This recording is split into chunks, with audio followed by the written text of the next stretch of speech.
तो हेलो दोस्तों। This is doctor ऋषि द्विवेदी। और आज है मेरे साथ मेरे सारे बैचमेट्स जो रिसेंटली एफएमजी पास हुए हैं। ये सब मेरे साथ पढ़ रहे थे और सबका पहली बार में एफएमजी पास हुआ है। तो इसमें हम सबसे जानेंगे थोड़ी थोड़ी चीजें कि उन्होंने कैसे पास किया, क्या स्ट्रेटजी थी और उन्होंने कैसे पढ़ाई करी, बस इतना। तो एक बार सब लोग अपने आप को इंट्रोड्यूस कर दीजिए। Doctor Shashank. Hi guys, this is Shashank Kumar. भैया और क्या पूछना होता है?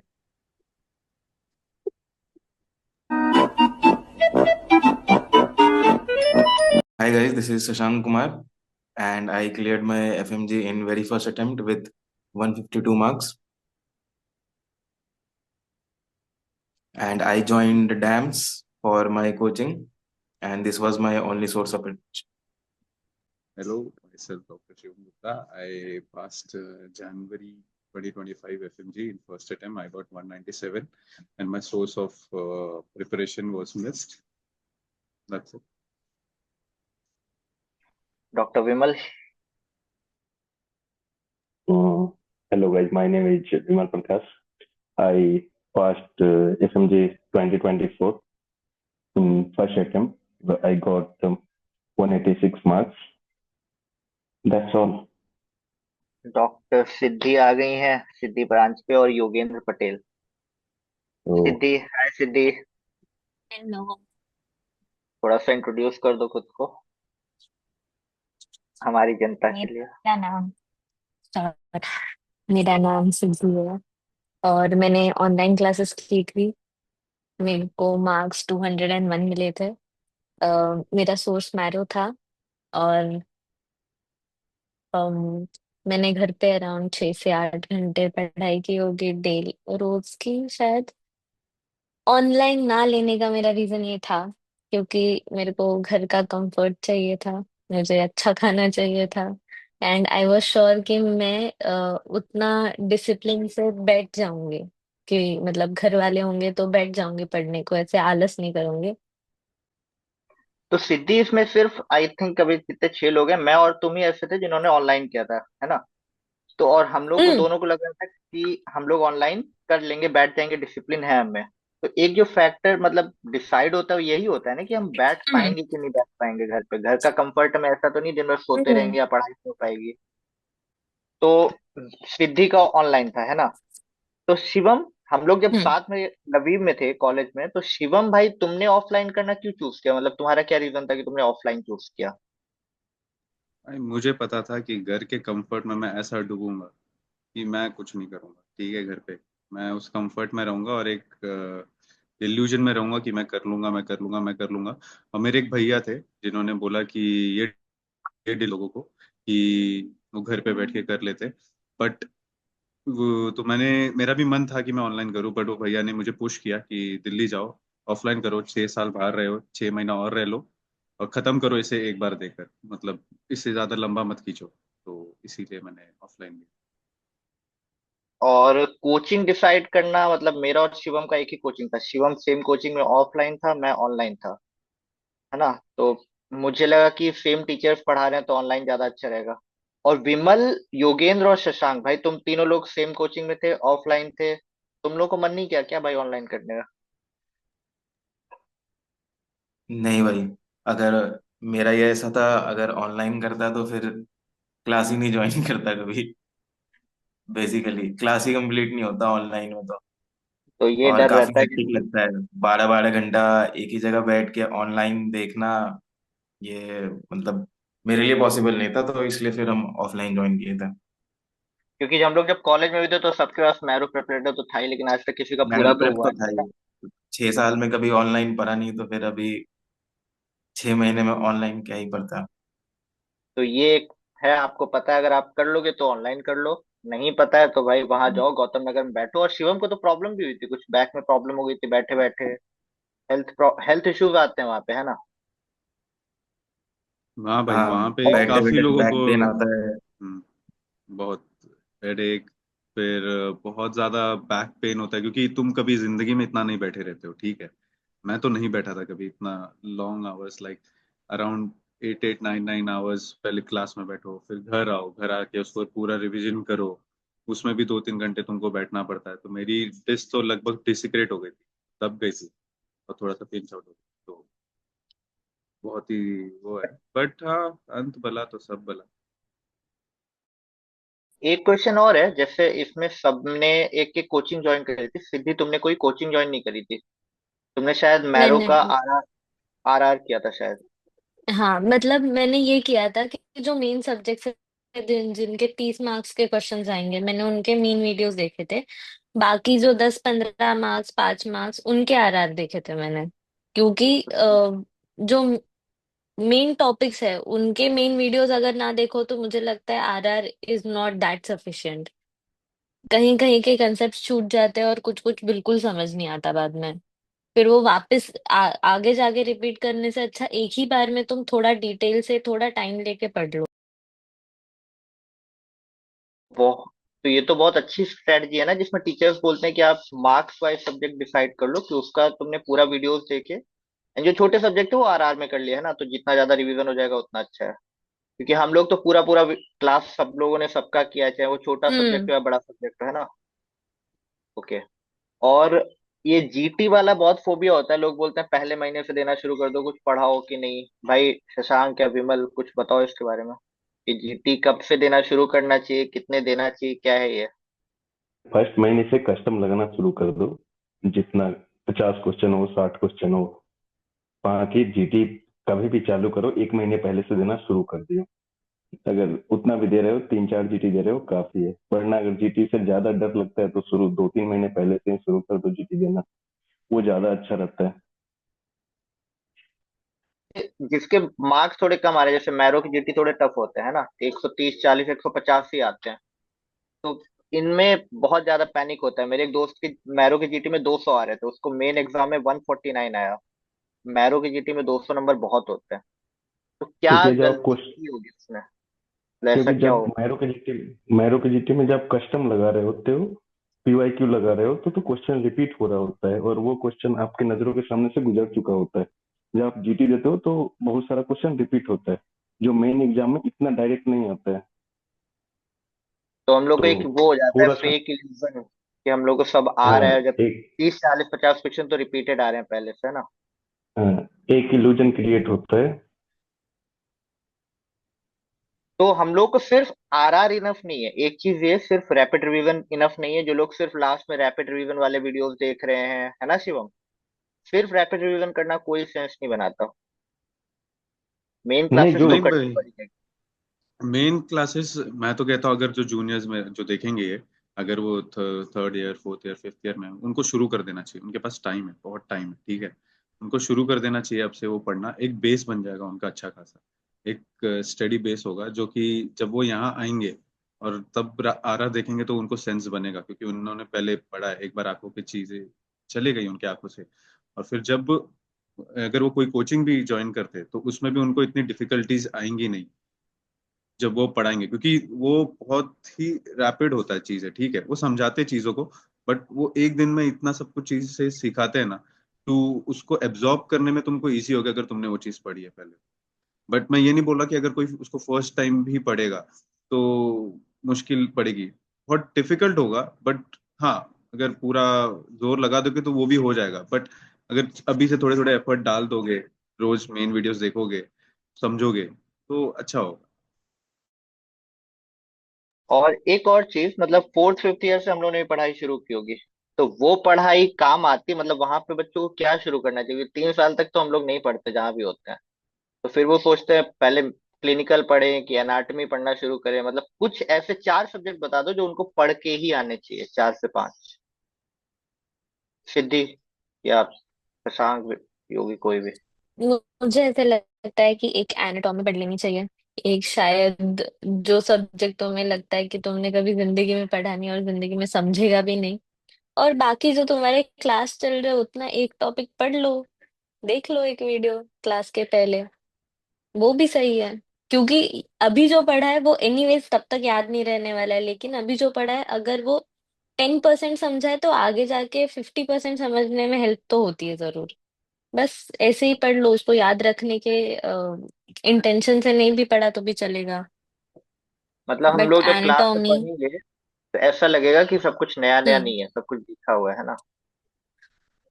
हाँ, क्योंकि हम भी अभी प्रिपेयर कर रहे थे, तो हमने पहली बार में एनीवेज हमें कुछ ढंग से समझा तो नहीं था। हमें वो 4 बार हर चीज यहाँ से कहीं किसी और का वीडियो देख लिया, कुछ पढ़ लिया, उसके ऊपर से ही समझ में आया। तो एक बार तो किसी के लिए भी इनफ नहीं है पढ़ना। क्वेश्चन है योगी के लिए, मैं स्पेशली योगी के लिए भाई। एक ऐसी गलती जो जूनियर्स को बिल्कुल नहीं करनी चाहिए, एक ऐसी गलती जो अभी देंगे जुलाई उनको में, यार एक ऐसी गलती। हाँ। सबसे पहली चीज उन्हें सेल्फ रियलाइजेशन होना चाहिए कितने कैपेबल हैं वो, और वो ऑफलाइन के लिए बेटर है या ऑनलाइन के लिए बेटर है, उन्हें ये खुद पता होना चाहिए। कोई नहीं बताएगा उन्हें कि वो घर पे बैठ के 8 घंटे दे सकते हैं या ऑफलाइन 8 घंटे क्लास में बैठ सकते हैं, उन्हें खुद पता होगा। उसके अलावा फियर नहीं होना चाहिए एग्जाम का, क्योंकि देना तो है, एस्केप तो कर नहीं सकते। तो वो दीवार से टकराना ना चाहिए। उसके अलावा कॉन्फिडेंस होना चाहिए खुद को लेके, और कंसिस्टेंसी होनी चाहिए। तो इतना बहुत है मेरे हिसाब से पास होने के लिए तो। तो जो हुआ, हम लोग 1 साल पहले हम लोग लवीब में ही थे ना, हमारा क्रॉक भी नहीं हुआ था। और हम लोग बहुत डरते थे भाई कि हमारा सिलेक्शन होगा नहीं होगा, कितना वो टफ यार होता वो है।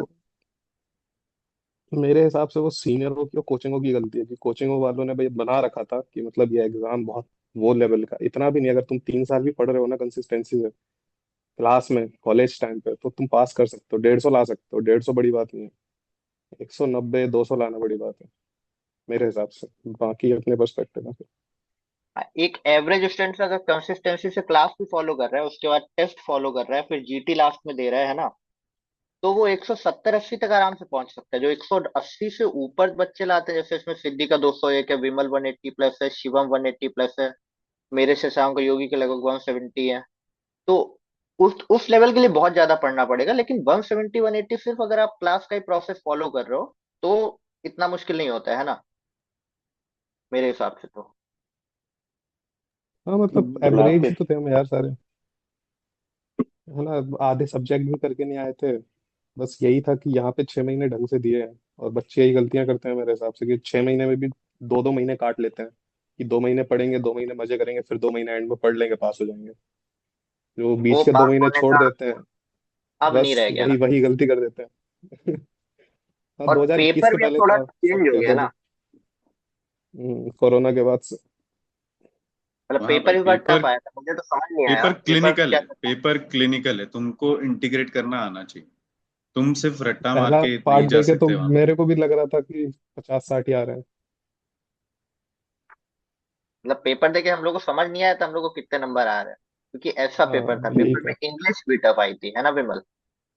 नहीं, पेपर लेंदी कर दिया है, बट ये अच्छी चीज है जो ये, अगर तुम्हें एक वन लाइनर याद नहीं होता है या ध्यान में नहीं रहता है, तो क्वेश्चन पढ़ के उसका आंसर रूल आउट करके आप आंसर कर सकते हो।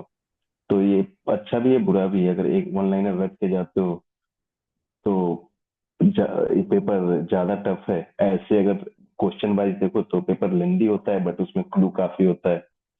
और मोस्टली जो यूक्रेन से आते हैं वो क्रॉक का एग्जाम देते हैं, तो उसमें भी क्लू पे ही पूरा गेम रहता है।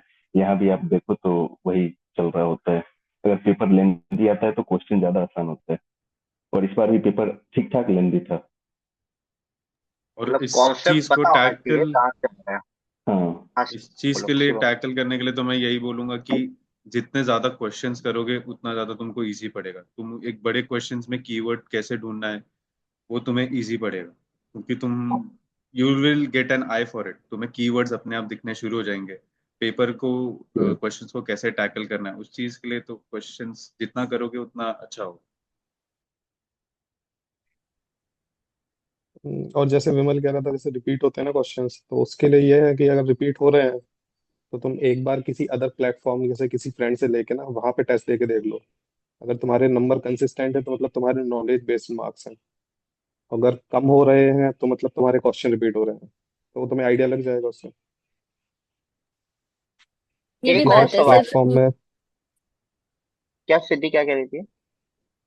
नहीं, मैं यही बोल रही थी, ये भी बात है कि सिर्फ मैरो की एक जीटी, मतलब सबने बोल रखा है कि मैरो की जीटी अच्छी होती है तो वही देनी है, ऐसा नहीं रखना है। जहां पर भी फ्री में मिल रही है जीटी देने को, जब से मिल रही है तुम दो। एनीवेज कितने मार्क्स आ रहे हैं स्टार्टिंग में, उससे फर्क नहीं पड़ना चाहिए। मेनली तुम कौन से गलत है उसके बस एक्सप्लेनेशन पढ़ो। मार्क्स आए ना आए पहले तो कुछ फर्क नहीं पड़ना चाहिए उस चीज। I would agree on this. और पेपर देने के बाद और इसके पेपर लिए को रिव्यू करो। अगर वो पेपर रिव्यू नहीं किया तो वो पेपर देना वेस्ट है तुम्हारा। ठीक है, अगर उस पेपर को नहीं रिव्यू किया तो यू वेस्टेड योर टाइम। जैसे धवन सर बोलते हैं ना कि एक जीटी आर होना चाहिए, जीटी रिव्यू डे। उस दिन आप पेपर के एक 300 क्वेश्चन पढ़ रहे हो, उनको रिव्यू कर रहे हो, उनका एक्सप्लेनेशन पढ़ रहे हो, कि उससे कुछ तो आगे याद आएगा, है ना। सिर्फ मार्क्स की भाई मेरे 140 ही आए दुखी हो जाओ, उससे कोई फायदा तो है नहीं। मोस्टली 300 क्वेश्चन आप करते हो, तो उसमें से 100 क्वेश्चन ये होता है जिसको आप रिव्यू बाद में भी करो या ना भी करो तो ज्यादा फर्क नहीं पड़ता है। बट 200 क्वेश्चन होता है जिसमें आप गलत करते हो, 100 150 क्वेश्चन। अगर 100 क्वेश्चन गलत कर रहे हो, 150 गलत कर रहे हो, तो गलत वाला को देख लो, फिर जो रिव्यू डाल रखे हो, गेस आंसर डाल रखे हो, वो देख लो।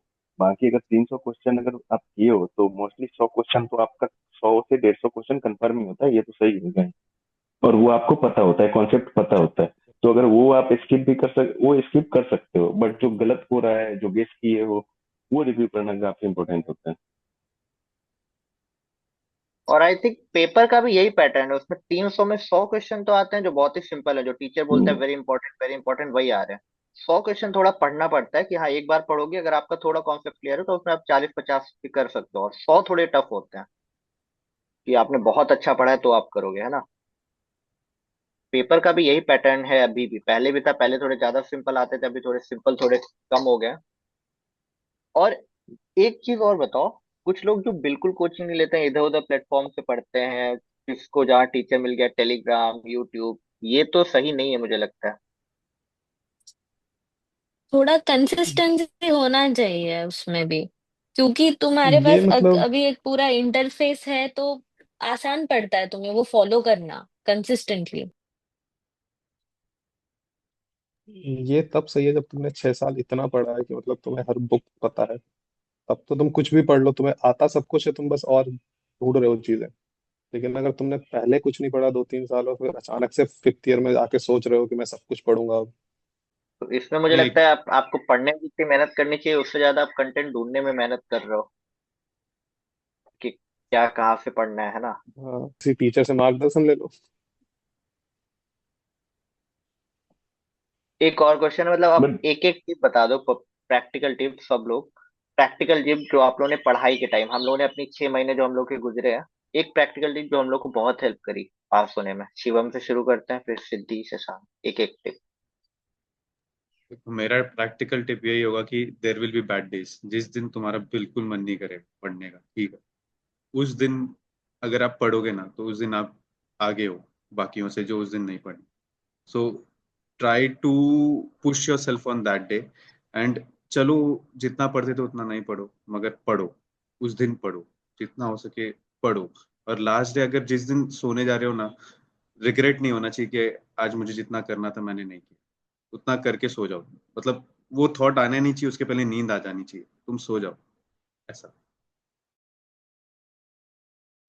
सिद्धि। मैं बोलूंगी कि एक तो पहले रोज एमसीक्यू दो, तुम रोज एक कस्टम मॉड्यूल सॉल्व करो, चाहे वो 25 एमसीक्यू का हो या 50 एमसीक्यू का हो। क्योंकि मैं रोज वो करती थी और मुझे लगा उसका बहुत फायदा हुआ।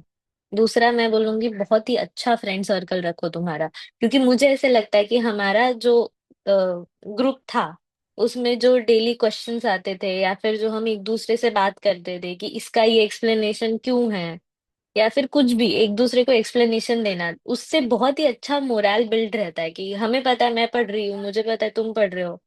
तो वेरी गुड। और ज्यादा स्ट्रेस मत लो, अपना नींद पूरा करो, पढ़ाई करो, खाना खाओ अच्छा। डॉक्टर योगेंद्र पटेल। मेरे हिसाब से तो नंबरों के डर को हटाओ। चाहे 100 आए पहले जीटी में, चाहे 120 आए, क्या फर्क पड़ता है। अभी तुम प्रिपरेशन कर रहे हो, गलतियां होंगी, एग्जाम में ना हो इसलिए तो कर रहे हो ये सब।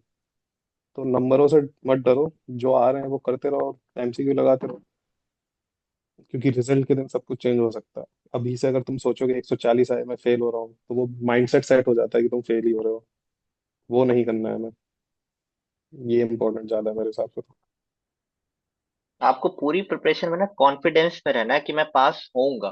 फिर आप पूरी जान लगा दो, फिर रिजल्ट वाला दिन तो किसी को नहीं पता, 200 वाले भी 149 लाते हैं और 140 वाले भी 180 190 लाते हैं। फुल कॉन्फिडेंस तो पहले दिन से होना चाहिए आपको लास्ट डे तक। विमल, आपकी टिप। हाँ, उस कॉन्फिडेंस के साथ मतलब कंसिस्टेंसी भी होनी चाहिए थोड़ा। हाँ, ये बात तो है। ये पहली चीज तो किसी से कंपेयर मत करो।